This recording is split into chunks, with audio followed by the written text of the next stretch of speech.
At the time you're watching this video, me and the wife are somewhere in Florida. So make sure you hit that like button, make sure you hit that subscribe button, and make sure you come and watch what videos I end up posting on this channel from our Walt Disney World vacation. I will be keeping you guys updated with any fun stuff I find, any cool things we see, and anything like that. But for now, enjoy the collectible video, and I'll see you when I get back home.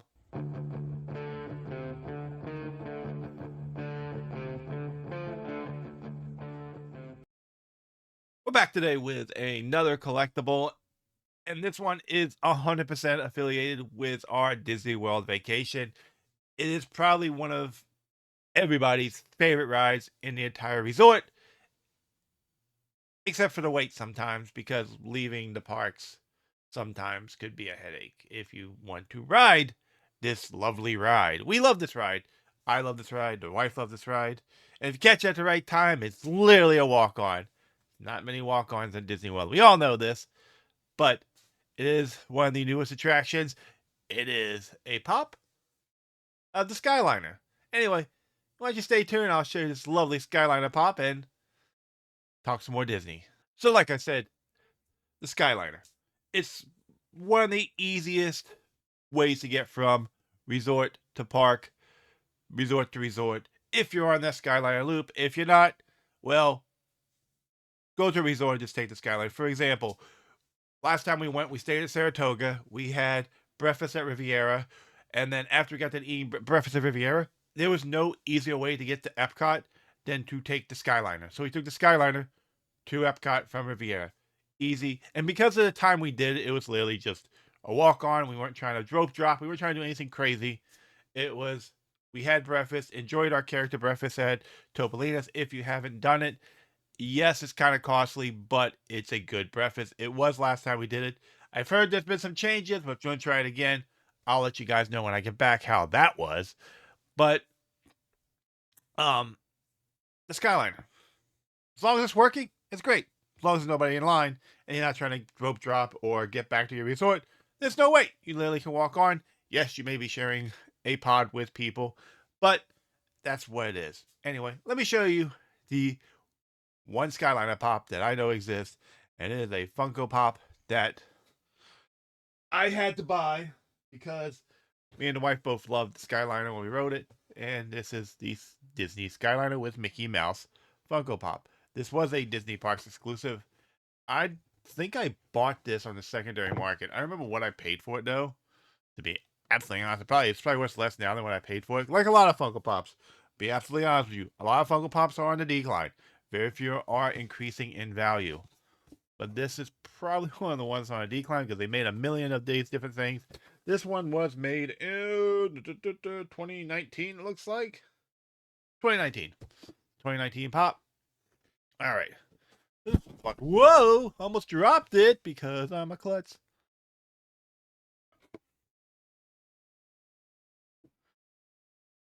Well, let's take this thing out of the box. Let's look at it out of the box. Let's see what this thing looks like out of the box. And, yeah, let's see how easy this thing is to open. Because some of the big ones have been really easy to open. Like, okay, this one's easy to open. Like, I know there's a crease in this box. So I'm pretty sure I got this damaged. Pretty sure it was sold as damaged. So I'm pretty sure I paid even less for it. But this is one. This is another one of those pops that I'll probably just never get rid of. Even if like kind of like some Beanie Babies that I grew up with and stuff like that. I just will never get rid of because I grew up with them and it's great in my collection. And no matter what happens to it, like if it collapses upon itself, if everything just dies, um, if Funko becomes pretty much trash to sum it up, which I don't think it will because they have such a huge market. Sorry about all that noise. Such a huge like, what's the word I'm looking for?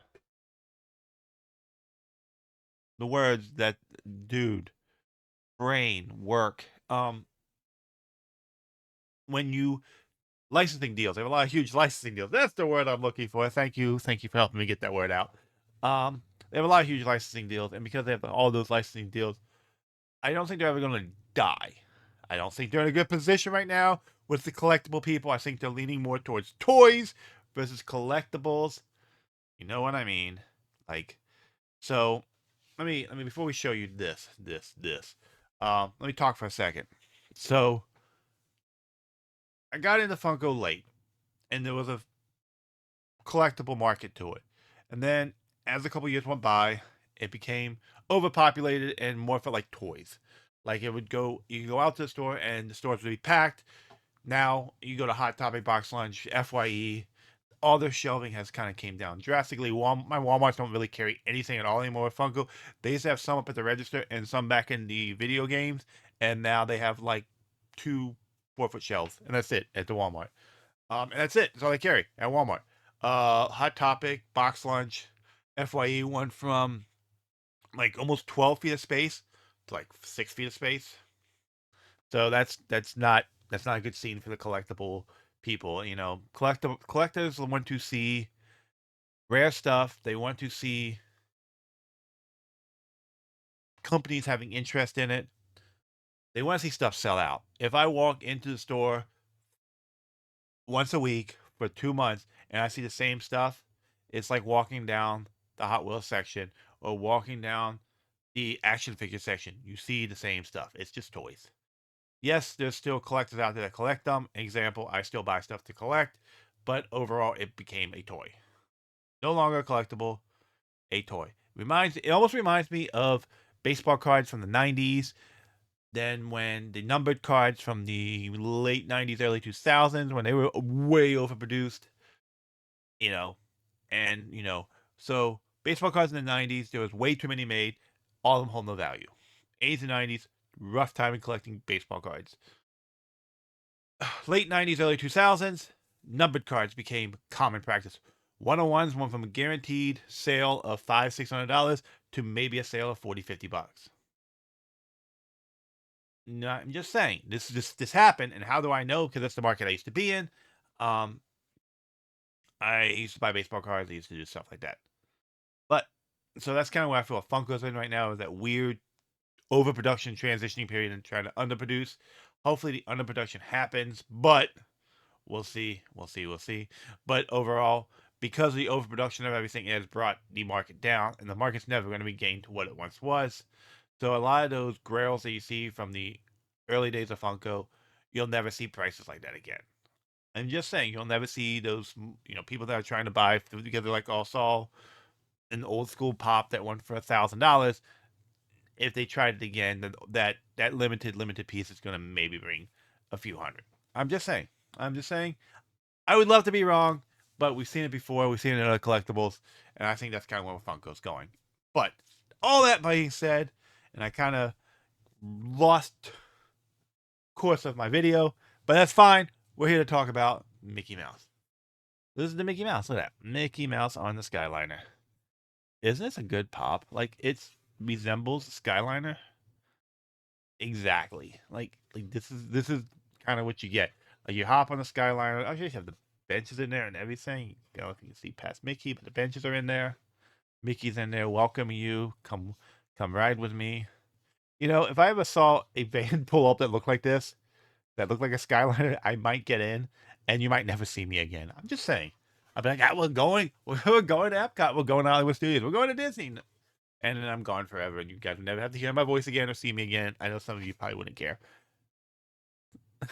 but anyway, so this would be one of the wrapped Skyliners. If you ever go to Disney, they actually have ones that are unwrapped too.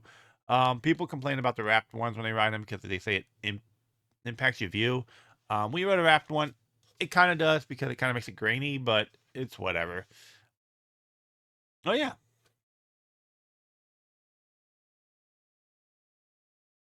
again, I love the plastic pieces, the mold stuff they do. I think that's still great. Again, the screws, like I said, I bought this used using the mark right there. It's like somebody drew on it. Definitely bought this used. Yeah, this one, just like I said, this will sit in my collection. Doesn't really matter. Like, I got pops that even if I sold everything and got rid of everything, there'd be a few that I'd keep, and they would be part of my collection forever. They'd just be sitting around. They may sit out of the box, but they'd always hang around. They'd always be like, if I had a Disney room, this would be in a Disney room. I'm just saying, that's what it would be. That's how it would always be. Anyway, all right. Since we talked about Skyliner, we talked about Disney, we talked about collectibles in general and how We're in a weird fluctuation period right now. So don't get your hopes up. Don't get your hopes up if you are in Funkos and you think things are grim and horrible and we're going back to Beanie Baby. Well, I don't think we are because of licensings. I think Funko has too much money invested into licensing, but we have seen it with Beanie Babies. Let's hope. Let's hope we're not going there. Let's hope. Let's hope. Let's hope. But if we are, it's not the end of the world. We still collect what we enjoy. People still collect Beanie Babies, the ones they enjoy. Resellers are mostly the ones that get upset because they can't make money off of them. But still, reality is no matter if Funko goes this way or this way, continue to buy what you enjoy. Again, I will continue to buy Disney Pops that I enjoy. There's some really cute ones out there. There's also like the American Tail ones that I need to get. Yes, they're commons. They're never worth $1 million, but they're cute. And I kind of want them. I grew up with American Tail. It's like a big part of my childhood.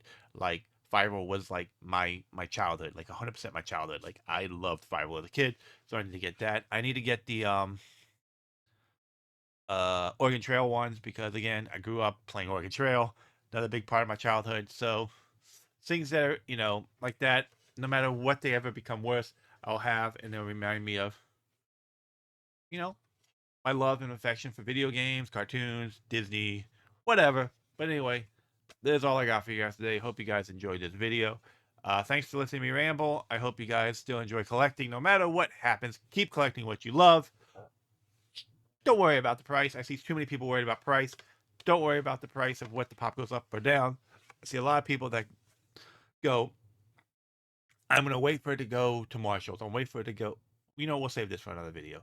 Anyway, that's all I got for you guys today. Continue to buy what you love. I love this pop. And like I said, no matter what happens, this will always be in my collection. Anyway, I'll see you guys tomorrow with another video. We are somewhere in Florida enjoying our vacation, and I hope to see you guys on my live streams when I get back home.